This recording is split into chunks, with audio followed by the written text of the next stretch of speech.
Hello, everybody. I'm not quite sure if it's morning, afternoon, or evening for you, but it's morning here in England, and it's a real pleasure to be invited by the sacred island of Okinoshima and the associated sites of the Munakata Region World Heritage Committee to talk to you today about my interest in setting Okinoshima in a global context. My theme today is Okinoshima in world perspective, weaving narratives of ritual, politics, and exchange. First of all, let's meet the three goddesses of the Munakata region, the reason perhaps that we're all here, and one of the main reasons why Okinoshima was inscribed as a UNESCO World Heritage Site back in 2017. They are, of course, Tagutsuhime no Kami, Tagorihime no Kami, and Ichishiki Mahime no Kami. And in the course of my talk, I'm going to introduce you and them to some of their global sisters in goddess studies from around the world. To start off with today, I would like to consider a little of the context of the World Heritage Movement. And in particular, I want to think about the relationship between World Heritage and sacred sites. Now, the World Heritage Convention, or the Convention Concerning the Protection of World Cultural and Natural Heritage, was passed by UNESCO in 1972. And it grew out of ideas for the international protection of heritage following the First World War. But it wasn't until after the Second World War, with the establishment of the United Nations and following that, the establishment of UNESCO, that these ideas really gained traction.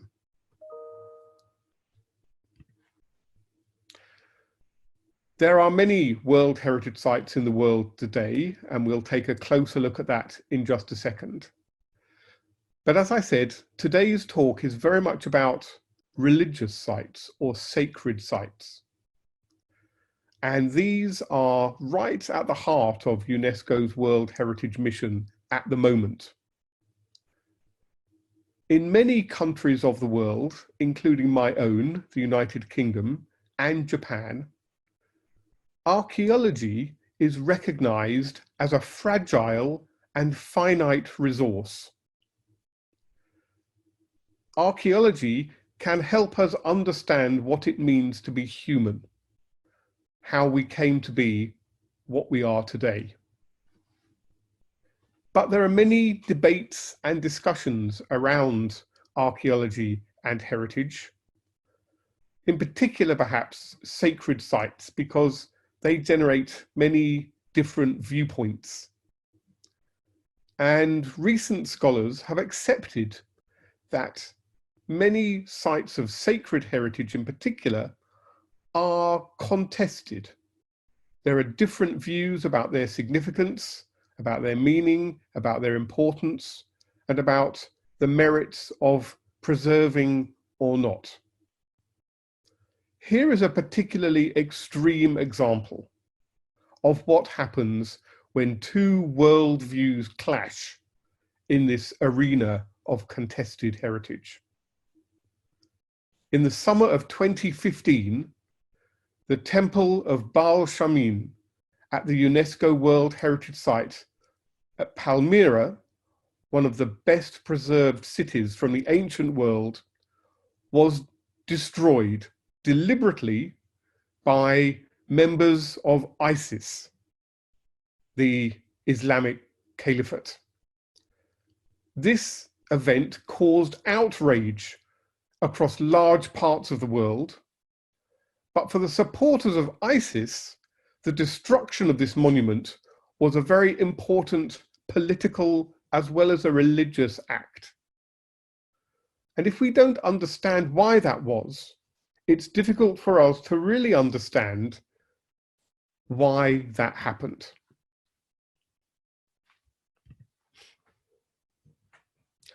I'm afraid this is not a completely up-to-date map. It's from 2016, and it was produced by the UNESCO World Heritage Centre. It's a rather strange shaped map of the world, and it's designed to show the disproportionate distribution of World Heritage Sites across the globe. As you can see, Europe has a very large proportion of World Heritage Sites, whereas the other continents have many less. Now, the World Heritage Convention was ratified by different countries at different times. The United Kingdom ratified it in 1984, and we now have 32 World Heritage Sites in our country. Japan only ratified the convention in 1992, and there are now 24 World Heritage Sites. Across the world, there are over 1,100 World Heritage Sites, and these sites are divided into sites of cultural significance, sites of natural significance, some sites which are both, and as you can see, the majority are cultural. I'm sorry, the bottom line isn't quite correct on there, and the natural ones are about a fifth of the total represented.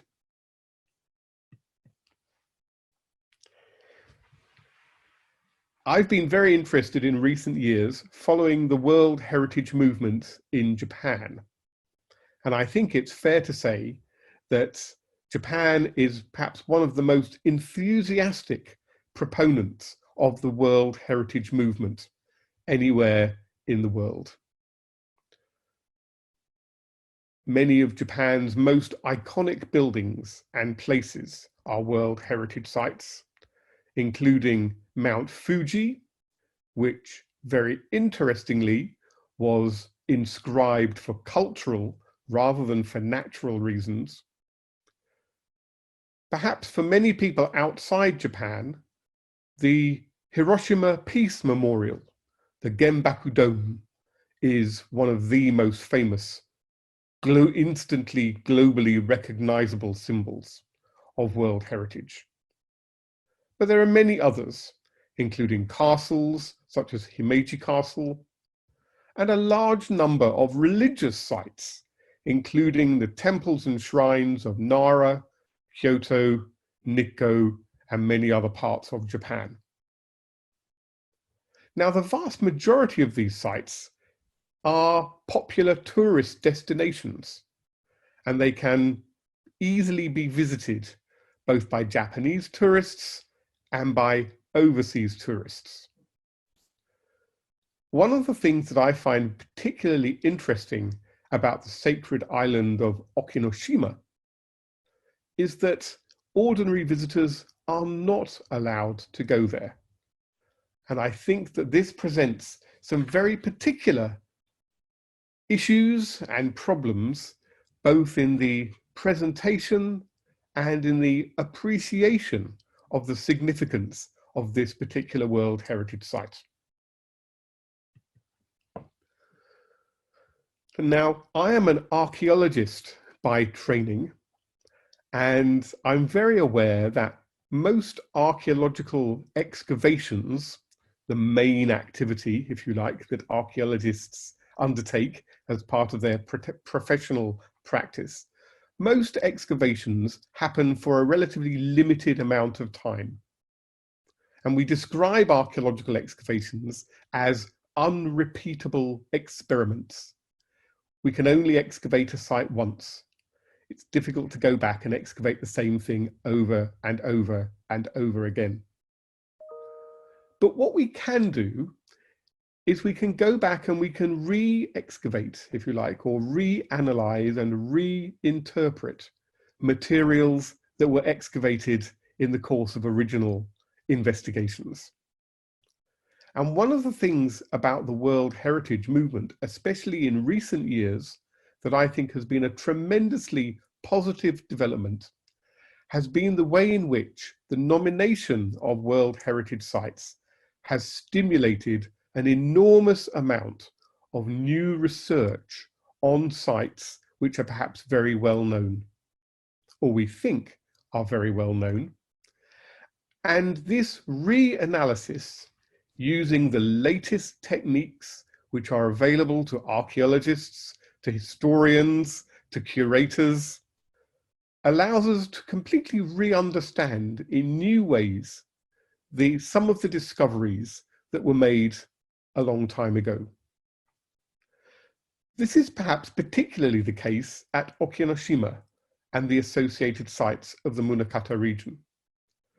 Excavations took place on Okinoshima many decades ago and produced some wonderful, well-illustrated, beautifully produced archaeological reports. But as part of the nomination process for the World Heritage status, the committee in charge of the World Heritage nomination at Okinoshima commissioned international specialists from Japan and overseas to reconsider what we know about Okinoshima and to set it in a global context. And I was very privileged to be invited to undertake some of that research myself, in particular setting Okinoshima in a global perspective, my theme for today. And I found it tremendously interesting reading through all of the reports that were produced, and here's some of them which are now available on the Okinoshima World Heritage website. And I would encourage all of you to dip into this treasury of information about the sacred island and the associated sites. As I said, I was invited to talk about, or to do some research on the comparative analysis of Okinoshima. Now, the purpose of the comparative analysis as part of the World Heritage nomination process is really to inform the ways in which something which we call outstanding universal value is assigned to these sites. And the outstanding universal value is the measure by which proposed sites are inscribed or not as UNESCO World Heritage. In brief, this process really involves looking at the existing list of World Heritage sites to see, are there any which are very similar to the site that is being proposed. Now, Okinoshima fitted many of the categories, and I spent some time looking into a number of types of sacred site, which I thought could be compared to Okinoshima. And these included sacred islands, sacred mountains, sacred groves, centers of pilgrimage, natural places which were the foci of worship, burial grounds, and lastly, trade routes. And I was very interested in the relationship between religion and trade routes and the ways in which religious ideas spread along those trade routes. And I will talk about that a little bit later in my talk. I was able to pull together some of my thoughts in a short book, which I put together with help from the members of the World Heritage Committee and some of my colleagues outside Okinoshima, the universal value of Japan's sacred heritage. And it tells the story a little bit of the World Heritage nomination and why I thought it was so significant. Now, for many years, archaeologists were very skeptical about being able to say very much about the development of religion. Many archaeologists felt more comfortable talking about the technology behind the pottery sherds that they excavated, or the economy behind the animal bones and the other remains that they found that they thought could tell about economy and subsistence. But in recent years, a number of archaeologists have published very interesting works on the archaeology of religion. And as I said in one of my earlier papers for the World Heritage Nomination Project, I felt that there's been something of a revolution in archaeology in the last 10 years or so, perhaps the same period of time that the Okinoshima World Heritage Nomination was happening, which means that archaeologists feel much more confident in engaging with religion as an area of study.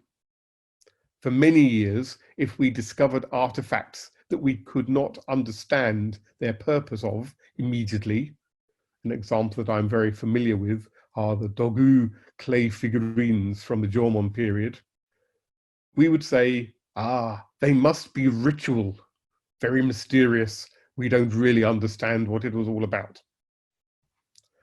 But books like the Oxford Handbook of Archaeology or Sharon Stedman's Archaeology of Religion have started to give us a real methodology within archaeology for understanding these ritual remains and sacred sites much better.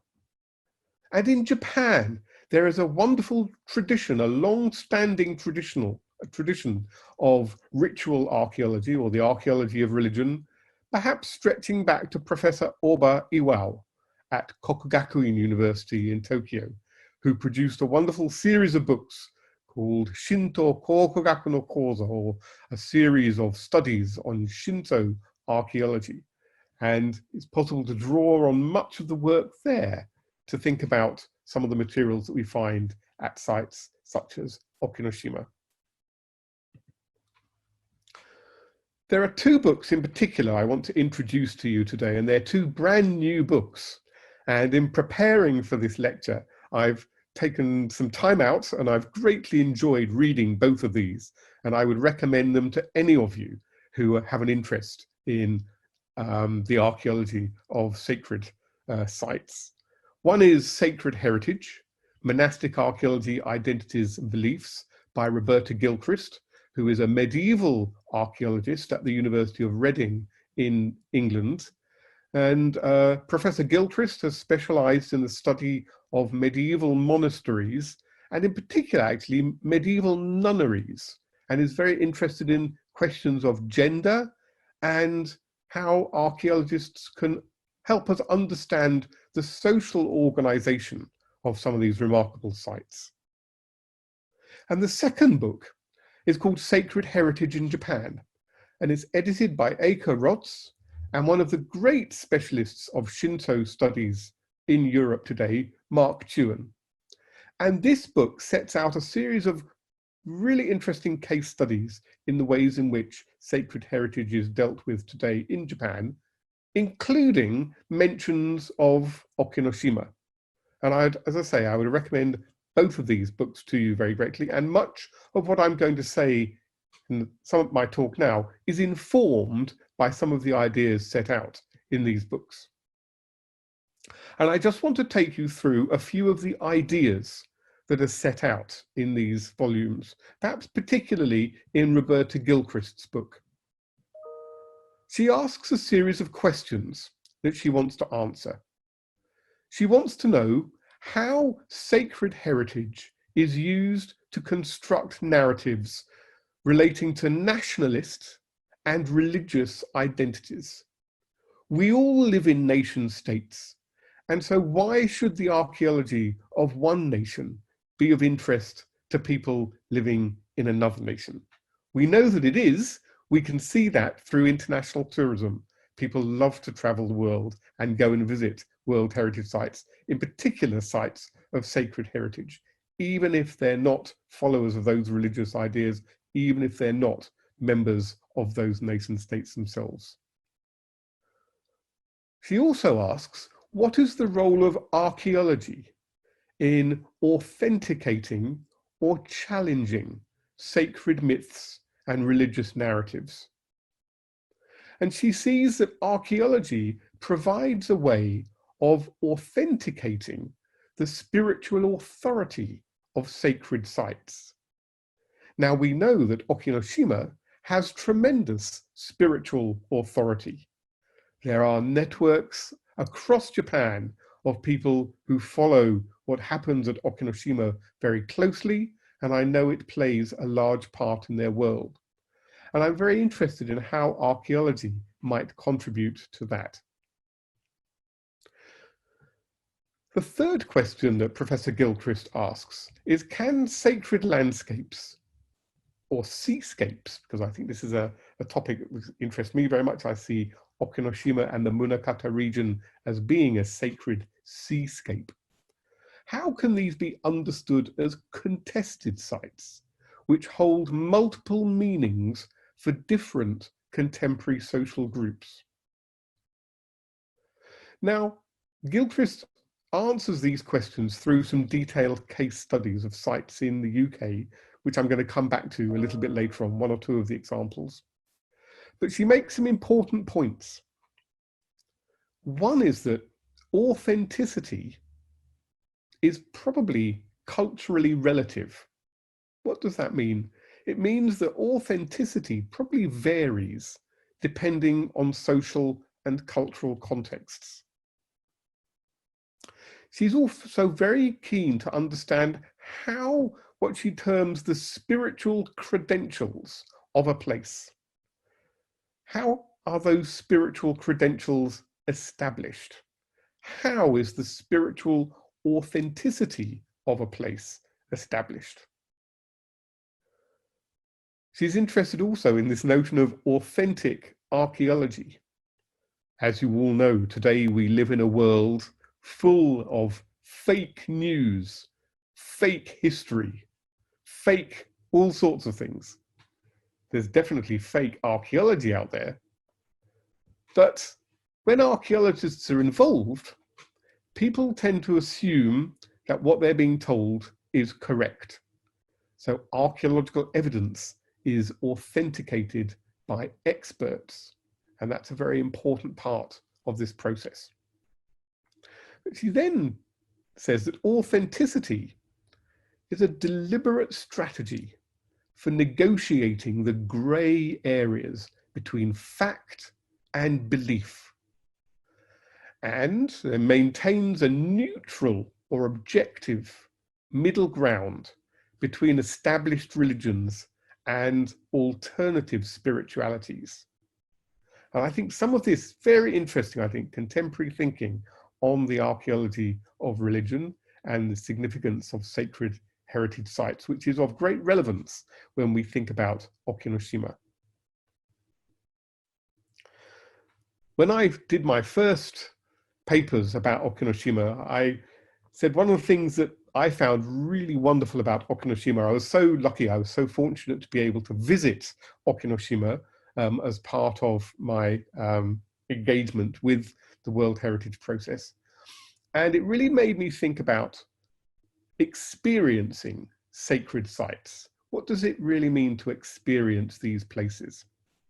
Many of us may perhaps do not have strongly held religious views, but we try and respect those who do, and we still enjoy visiting sacred and religious sites, and we get something out of that.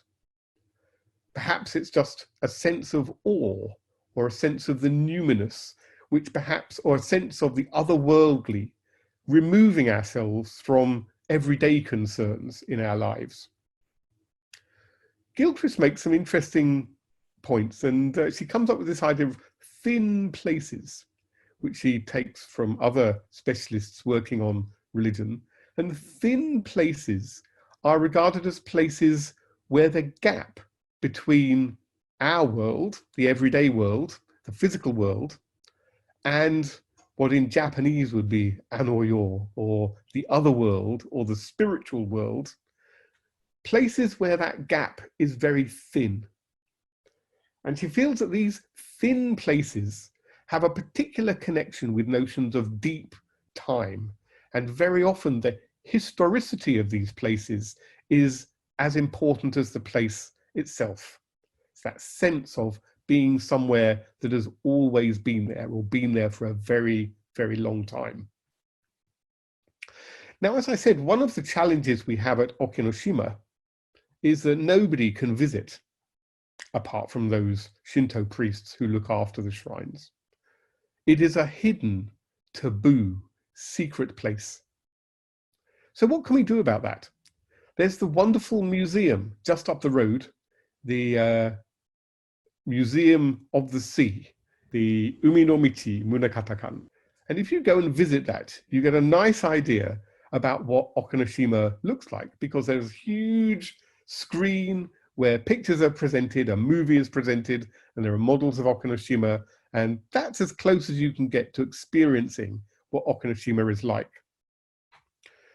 Now, I do quite a lot of work with digital reconstructions of archaeological sites, because I feel that maybe this is one way to get people to visit places that they can't actually get to for one reason or another.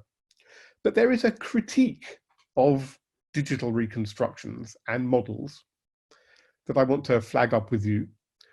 And again, this is Gilchrist picking up from some of what another specialist, Cornelius Holtorf, who is the UNESCO Chair of Heritage Studies at the University of Kalmar in Sweden, has said. And I've put some of their ideas together a little bit here. But the problem with digital reconstructions is that they lack a sense of materiality. They lack that opportunity to experience time depth and spatial context. And if you're looking at a model, or if you're looking on a computer screen, it's very difficult to put across the sense of awe, that sense of patina, or the sense of pastness and proximity that we get by actually visiting real places. And I know how true that is. I love visiting temples and shrines in Japan. And you go there and you have a visit there and you come away and you really feel that you've engaged with a place where maybe ritual, sacred practices have been going on for a long time. And experiencing that is really very special. And it said that it's the tactile, material traces of what Cornelius Holtorf identifies as age value that can prompt emotional responses in the viewer. And archaeology has the power to provoke those emotional and spiritual experiences in the visitor. Now, we're just editing a new book on archaeological heritage management in Japan.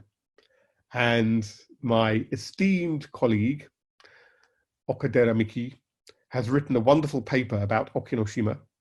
And in that paper, she reveals that when Okinoshima was inscribed as a World Heritage Site in 2017, the visitor numbers to Munakata increased 9 times, a 9-fold increase, from about 10,000 people a year to 90,000 people a year. Now, all these people could go to Munakata, but they couldn't go to Okinoshima itself. And I'm very interested in that experience of going to a place, but not being able to access the reason for going to visit there in the first place. I was also very lucky to be invited by Professor Harunari Hideji to contribute a short paper to this publication, a special issue of the journal Kikan Kokugaku, Archaeology Quarterly, entitled Sekai no Naka no Okinoshima, Okinoshima in the world. And I was asked to write a little piece about looking at Okinoshima from a British perspective. And I found myself thinking about issues of state formation and archaeology, and the relationships between religion, economy, trade networks, and architecture, so religious buildings themselves. And I also found myself thinking a lot about the relationship between myth and history. And there were 3 case studies that I looked at: Tintagel, Glastonbury, and Sutton Hoo and Rendlesham, which I will come back to a little later in my talk. So let's take ourselves to Okinoshima. It's a taboo place. So, and one of the taboos is that you're not allowed to tell anybody about what you saw. But I checked with my colleagues there, and they said, well, you can show them pictures, you just can't tell them, and you're not allowed to take anything away. So what I'm going to do is just show you a few pictures of Okinoshima to set the scene. And you'll see wonderful pictures in the Umi no Michi Munakata-kan, as I said, or if you go to the Shimpo-kan at Munakata Taisha, you can also get a lovely sense of what Okinoshima is really like. As I say, I can't tell you what I saw, but it is an amazing place. And I'm so pleased that it is now safely inscribed as UNESCO World Heritage. And of course, at the heart of the Okinoshima Island is this amazing complex of huge rocks. And it's around the rocks that we have evidence for a whole series of rituals. And I'm very grateful to my colleagues in the World Heritage Promotion Committee for allowing me to show these slides that they put together. And what we're able to do as a result of the careful archaeological work that was undertaken there in the 1950s and the 1970s is to recreate the sequence whereby rituals changed on Okinoshima. So what have we got? 23 known ritual sites were investigated, dating to the 4th and the 9th centuries AD. We know that over 80,000 objects were deposited, many of which have been designated as national treasures in Japan. And we know that these were excavated in 3 campaigns between 1954 and 1971. We know that this is a secret place, as I said. Before I went, I was told very sternly, remove nothing from the island, not even a blade of grass. Tell nobody what you saw. No women. We'll come back to that. I'm not going to go into this in a lot of detail because I know there are other specialists who are speaking to you who will give you a much, much broader, much more in-depth analysis of the different phases of activity at Okinoshima. But for me, one of the things that's really interesting about this site is the fact that we've got a religious tradition, a tradition of sacred practice, which changes over time. And we've got a continuity of practice. And then we have, later on, we've got these practices being reinstated so that Okinoshima today and the Munakata Grand Shrine is still a major center of ritual activity.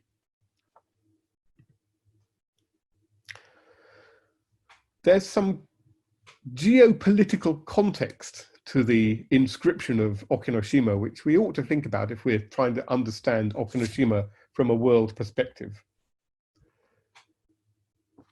It was inscribed at a time of increased interest in maritime and island heritage. This notion of seascapes, as I've talked about, is popular and relates to understandings of cultural landscapes. And now indeed, within UNESCO, whole cultural landscapes can be inscribed as World Heritage.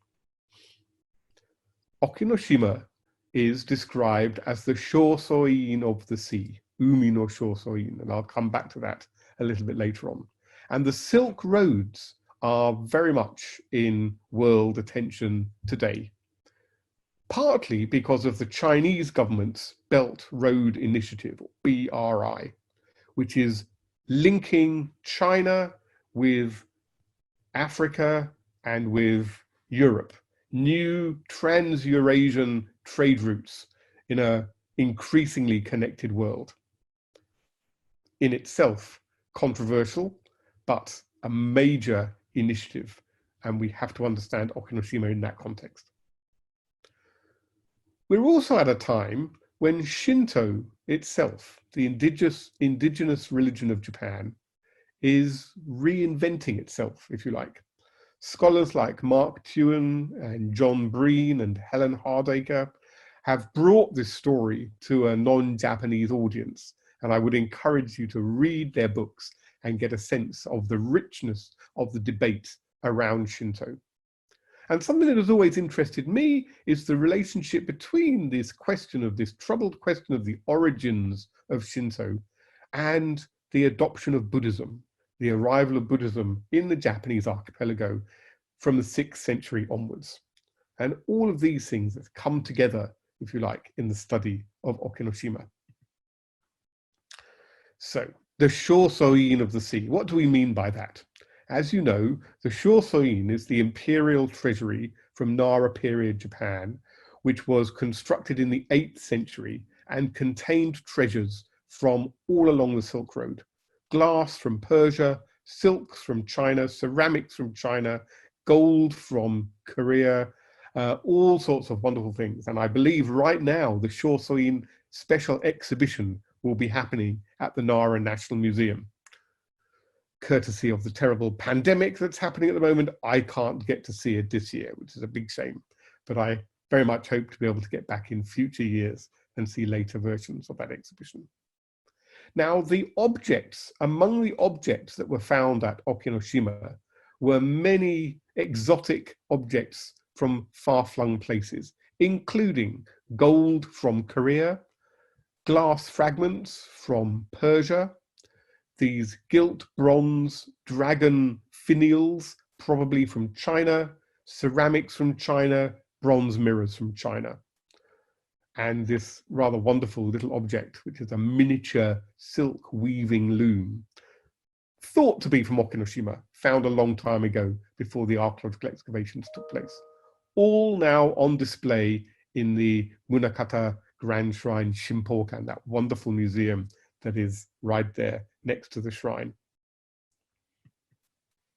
Now we know that the Silk Road has been of great interest in Japan for many, many years.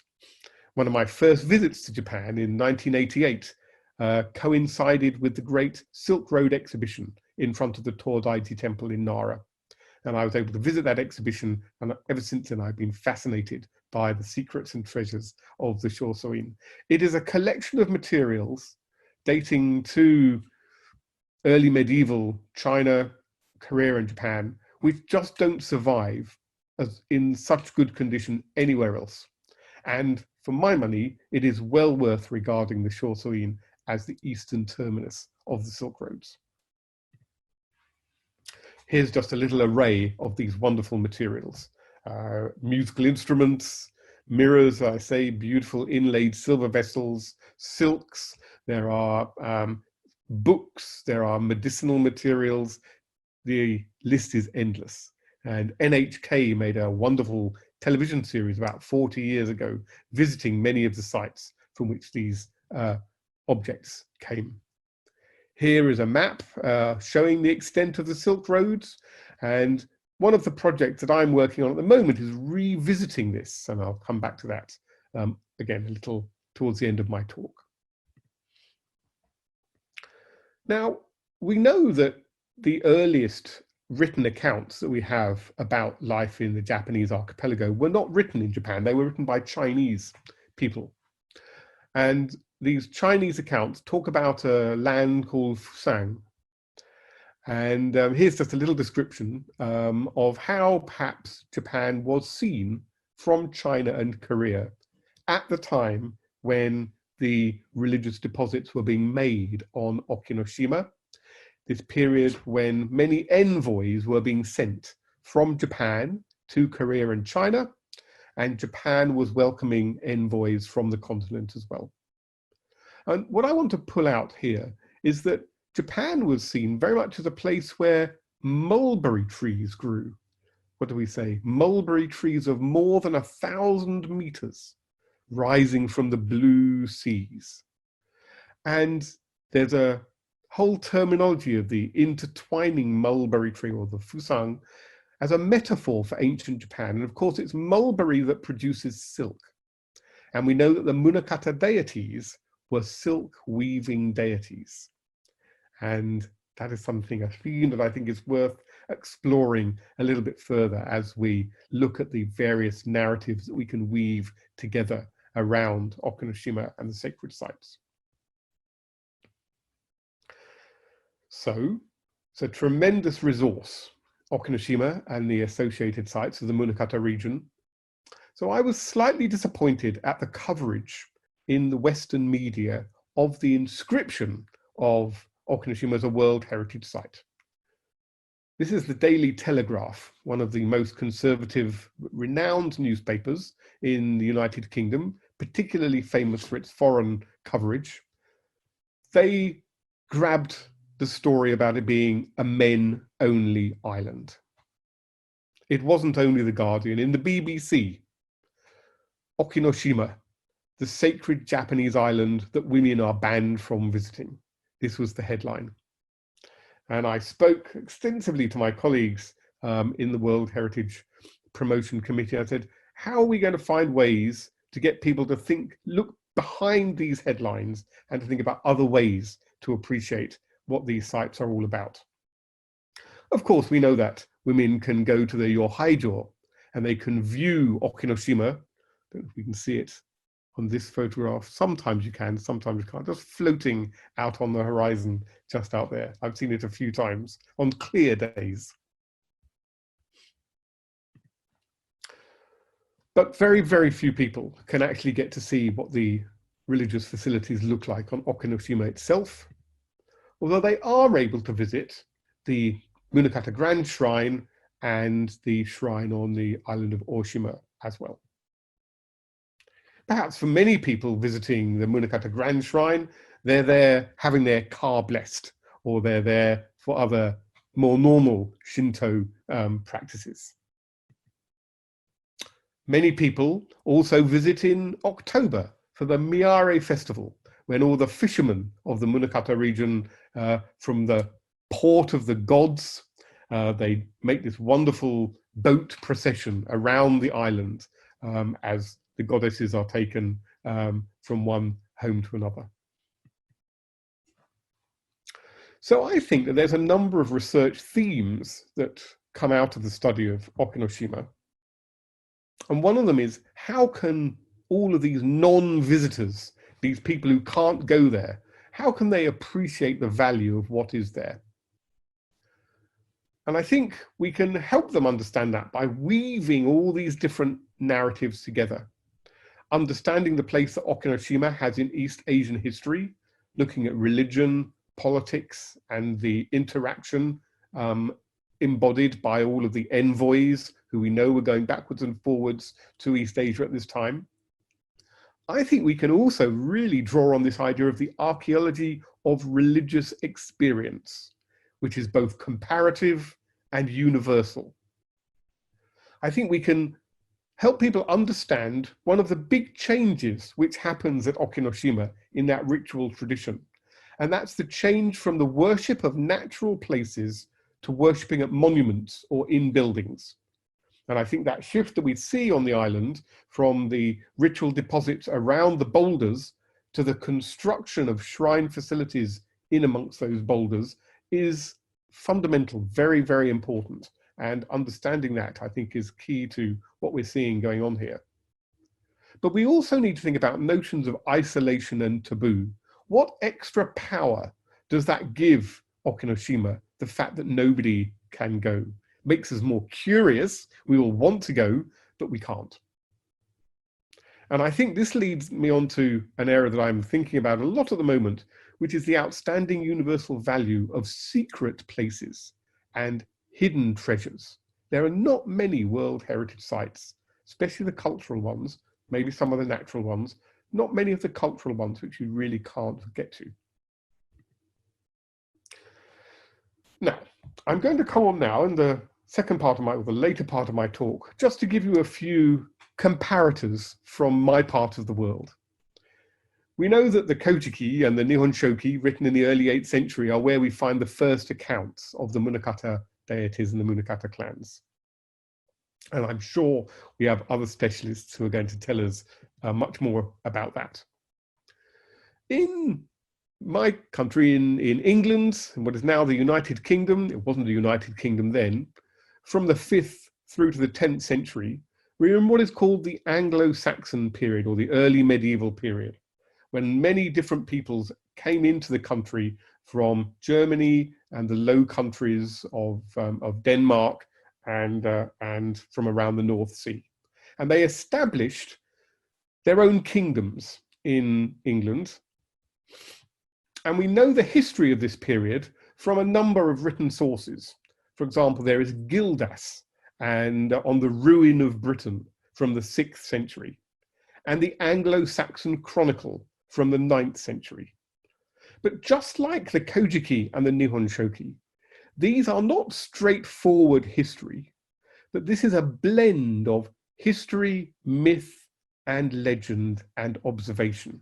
And for me, this is what makes it really gripping reading, wanting to know what these early medieval historians were all about. The chronicles, the Anglo-Saxon chronicles, were written in different places around the country. You can see by the yellow dots, and they still survive. They're wonderful documents, and we've got one close to where I live in Cambridge. Now, in addition to this, we've got religious authors, people like Bede, the Venerable Bede, who wrote one of the earliest histories of religion in England, and also wrote about the attacks by the Vikings. He lived in the northeast of England, in Lindisfarne, in a part of the country that was open territory for Viking attacks. Here he is in the 8th century, so he's alive at the time that the Kojiki and the Nihon Shoki are being written down. In my dreams, I imagine what the conversation between Bede and Ono Yasumaru might have been like as the early chroniclers of the history of England and Japan. Bede, the Venerable Bede, is buried in Durham Cathedral today, but his history, the Historia Britonum, the ecclesiastical history of the English nation, is our main source for understanding the ways in which our established world religion, Christianity, comes into England and interacts with indigenous religious beliefs. Another one is Geoffrey of Monmouth's History of the English Kings. And we have Geoffrey of Monmouth to thank for, again, some really interesting historical detail, but plenty of fanciful myth and legend.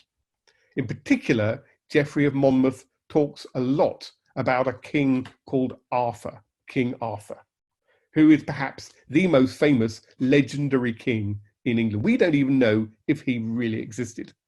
In Japan, you've got Himiko. In England, we've got Arthur. And here he is, and he was rediscovered and reinvented in the 19th century by famous poets like Malory in his wonderful long poem, Le Mort d'Arthur, the Death of Arthur. King Arthur has been represented in art, in film, in stories, in literature, all through the ages. And I said is one of our founding figures of British mythology. And he's definitely British because he is set up in distinction to the Anglo-Saxons who arrived in the United Kingdom from the 6th and 7th centuries. King Arthur is set up as a Celtic British king. And that is a distinction that I think is interesting if we compare what's happening in Japan with the different groups promoting Buddhism or Shinto and competing with each other. Now, Arthur lived in a place called Camelot, and I was delighted to discover that there's a Japanese anime and computer games all about Camelot, which will give you a good idea of what it probably wasn't very much like. This is the site in England, in Cornwall, right in the west of England, which is considered to be the site of Arthur's castle at Camelot, a site called Tintagel. It is an amazing, dramatic location above black cliffs on the North Cornish coast. And you have to, until just a few years ago, you had to walk up very steep steps to get up to the castle, which is just up here. Recently and controversially, a new bridge has been constructed so everybody can access the site. But for a long time, Tintagel was a place that not many people could actually get to because it was so inaccessible, being right at the top of this steep cliff. Just a couple of views of Tintagel for you. There were excavations at Tintagel in the through the 20th century, which recovered many of these dark age features. These are the features from what would be the Anglo-Saxon period, the early medieval period. And we've got a whole series of buildings here, these yellow features, predating a later castle from the 12th, 13th centuries. But it's the finds from these dark age features that have been really interesting and have been reanalyzed in recent years. And there's been recent excavations here which demonstrate that Tintagel was very well connected with the rest of the European continent. There are wine amphorae from the Mediterranean. There's glass from Europe. And there's possibly food that's being imported from Europe as well. So this quintessentially British site was in fact amazingly well connected with what was happening in Europe at the same time. So a comparison between this site and what is happening in the Munakata region, one of the areas that's most connected to the East Asian continent at a similar time, I feel would be very interesting. Here's a fanciful reconstruction of what Tintagel may have looked like when it was Camelot. And it's the location of the famous round table around which King Arthur sat his Knights of the Round Table. My second site, and this is a site that Professor Roberta Gilchrist, who I was talking about earlier on in my talk, has been much involved in. This is Glastonbury in the west of England. And this is considered to be this place, Avalon. This is where King Arthur is considered to have died, if he died. Many people don't believe he did die, in fact. And this site is now the focus of much attention by many different religious and social groups. Also, Glastonbury is perhaps most famous today in the world for the huge Glastonbury Pop Festival, which takes place each summer. Just a couple of pictures of what Glastonbury looks like for you. It is a medieval abbey from the 12th century. And it was in fact in the 12th century, in 1191, that the monks at Glastonbury Abbey claimed they had discovered King Arthur's grave and the grave of his wife, Queen Guinevere. There's been recent reinvestigation of Glastonbury and of all of the archaeology that's been going on there. And Roberta Gilchrist, that professor that I've been talking about a lot in this talk, was at the center of that reinvestigation. They used digital reconstructions to give a sense of how the site looked earlier on in its life. Digital reconstructions which involved many different members of the community, what they call co-creation of these resources. So working with the local community to create models of what they thought Glastonbury may have looked like. What I want to focus on is the fact that Glastonbury, as well as being this place that's associated with King Arthur, and also a very important Christian monastery in its own right, is a center for alternative spiritualities. And here is a list of some of those alternatives. In England, we have New Age people.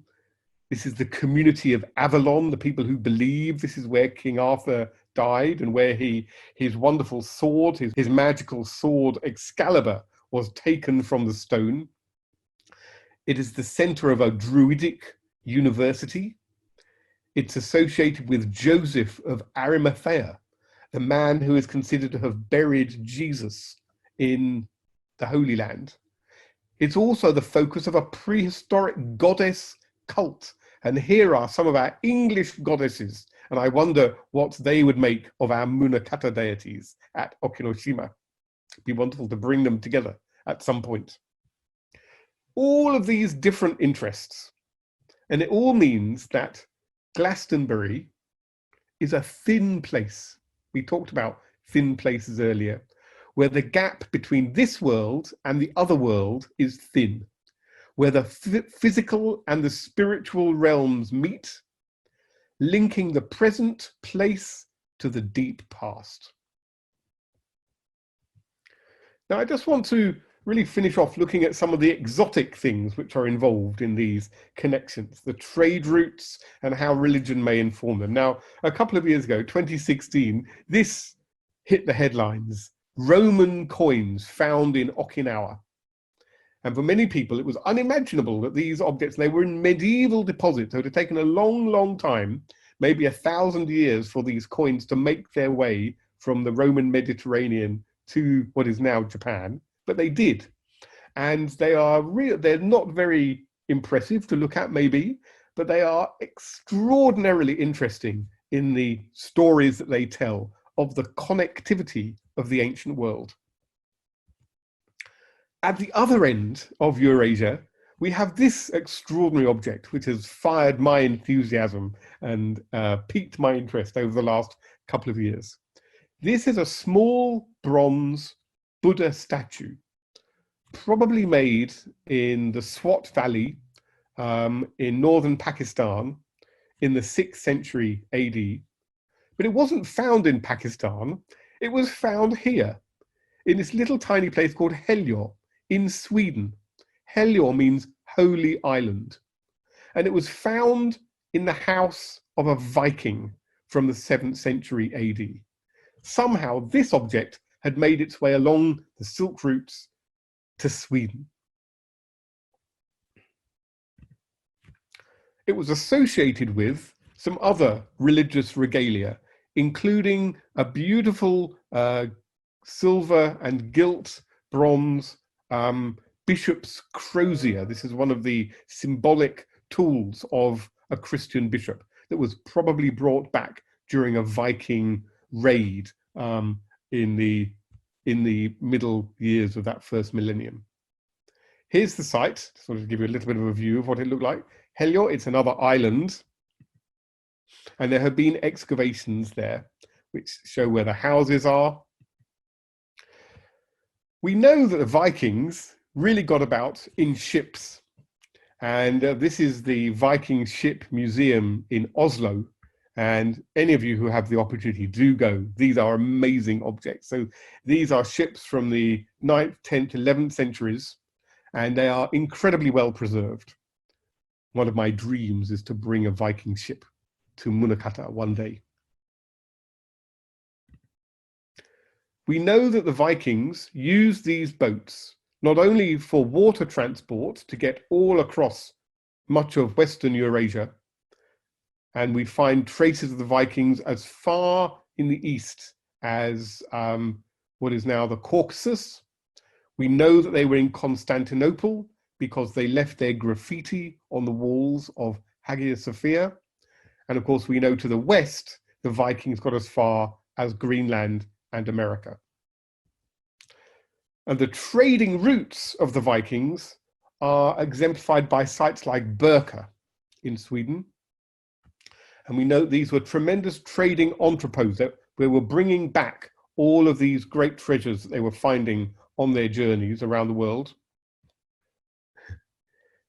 And one of the most extraordinary things for me, which I was able to see a couple of years ago in the University Museum of the University of Uppsala, are these silk fragments from Viking graves, which to me really just sum up how important understanding those connections along these ancient silk routes were.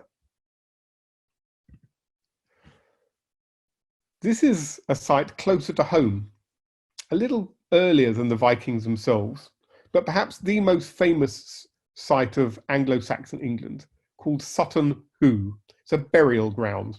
And I know that we have burial grounds as part of the associated sites of the Munakata region. And it was burial grounds were one of the things I was looking at for my comparative analysis. We have the most iconic Anglo-Saxon material culture from Sutton Hoo. It was a ship burial. This ship, the king was buried in a ship above which was constructed an earthen mound. And he was buried with all of his treasure, with his armor. And here is the Sutton Hoo helmet. And you can see that there is a cross on the helmet, which some people suggest indicates the influence of Christianity on what was otherwise a pagan Saxon king. And here is a reconstruction of that Sutton Hoo ship burial. Now, I mentioned Bede and his history of Christianity in England. Bede talks about a place very close to Sutton Hoo called Rendlesham. And he talks about a king, King Redwald, who is converted to Christianity at Rendlesham. And what we have here is the site of that conversion. And there's a really exciting project happening right now investigating the archaeology of that area. Just a little further to the south, we have another burial mound, also dating to the 6th century AD, at a place called Prittlewell. Here are the remains of the mound, and from this mound we have some amazing exotic material culture, including these exquisite blue glass bowls, which I think would have had a very similar impact to the cut glass bowl, fragments of which were found on the island of Okinoshima. We have this rather lovely bronze drinking vessel from Syria, from the Mediterranean, which may have been brought back by pilgrims. But most extraordinarily, we have these two gold foil crosses, which were found placed on the eyelids of the young man who was buried in this burial mound in this way. Here's a reconstruction of the burial. And again, what we seem to have are early traces of Christianity in what would otherwise be non-Christian Saxon contexts. And it's that combination of the two that I find very interesting when one's thinking about what's happening at Okinoshima and Munakata, when we tend to think about that being the origins of Shinto's story, but at the same time as those deposits are being made, of course, Buddhism is being introduced into Japan at the same time. And that is a narrative that I would very much like to explore further in the future. So just to finish, I'd like to ask you a question. How global is our heritage? And how global is our idea of sacred heritage? I think that the World Heritage Movement is a fantastic development for us, and it gives us frameworks and ways of thinking through these questions, allowing us to understand the true global significance of sites like Okinoshima and the associated sites of the Munakata region. We're doing a little bit ourselves. This is my university museum at the University of East Anglia in Norwich, the Sainsbury Centre for Visual Arts. And we have some beautiful early Buddhist and a little bit of early Shinto art as well. And over the next 4 years, we're going to be running a research project, hopefully with some exhibitions as well, which we're calling The Arrival of Belief at the Extremities of the Silk Roads. And we're going to be exploring the connections, even if it's just connections of ideas and comparable processes from Okinoshima, Asuka and Nara, all along these Silk Roads, the land Silk Roads and the maritime Silk Roads, over to England and Sutton Hoo, and up to Sweden, to Helgö and Birka. I very much hope you'll be able to come and see some of the things that we're doing, and we'd like to be able to bring some of them to Japan as well and involve Okinoshima in this if we possibly can. Thank you very much indeed for your attention. Thank you again for the kind invitation for me to give this talk, and I hope I've just given you a little flavor of why I find the notion of sacred heritage and the archaeology of religion couldn't have a better place to study than the sacred island of Okinoshima and the associated sites of the Munakata region. Thank you very much indeed, and goodbye.